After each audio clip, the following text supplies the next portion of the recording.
திட்டங்கள்லாம் பேரை மாற்றி அதுக்கு முன்பு ஒரு வார்த்தையை மட்டும் சேர்த்து அவங்களுடைய கட்சியுடைய பெயருடைய வார்த்தையை மட்டும் சேர்த்து புது திட்டம் போல சில திட்டங்களை அறிவிச்சிருக்கிறாங்க. எனவே இந்த பட்ஜெட்ல உருப்படியா எதுவுமே கிடையாது.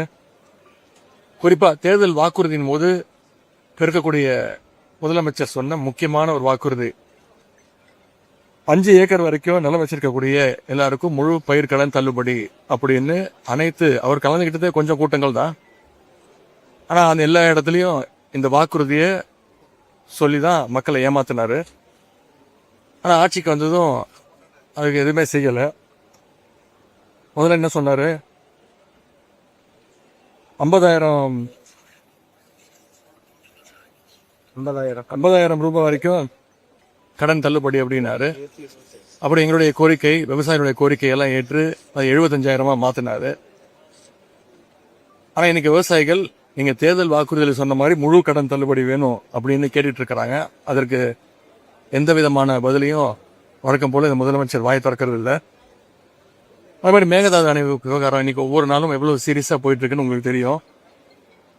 காவிரியில் நமக்கு கிடைக்க வேண்டிய நீரை இன்னைக்கு வரைக்கும் கர்நாடகம் இன்னைக்கு திறக்க முடியாதுன்னு, கொடுக்க முடியாதுன்னு வெளிப்படையாகவே சொல்லிட்டாங்க. முதலமைச்சர் நான் போய் பேச்சுவார்த்தை பண்ண போறேன்னாரு.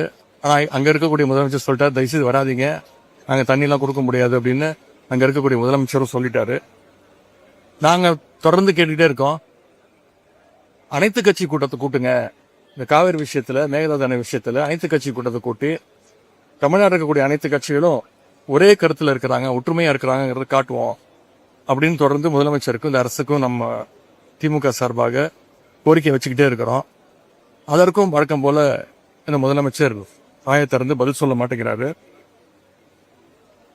எனவே நாளைக்கு இன்னும் பல்வேறு பிரச்சனைகள் இருக்கு, விவசாயிகளுக்கான பல்வேறு பிரச்சனைகளை பத்தி பேசணும்னு நாளைக்கு கொஸ்டின் அவர் முடிஞ்சோடனே, கேள்வி நேரம் முடிஞ்சோடனே ஒத்திவைப்பு தீர்மானம் கொண்டு வரணும், எங்களுக்கு காவேரி பிரச்சனை பத்தி பேசணும், விவசாயிகளுடைய பாதிப்பு குறித்து அவையில விவாதிக்கணும்னு சபாநாயகர்கிட்ட எங்களுடைய கடிதத்தை கொடுத்திருக்கிறோம். அதற்கு வாய்ப்பு கொடுப்பார் அப்படின்னு நாங்க நம்புறோம். அப்போ இது தொடர்பாக இன்னும் விரிவா பல்வேறு கேள்விகளை நிச்சயம் நாங்கள் எழுப்புவோம்.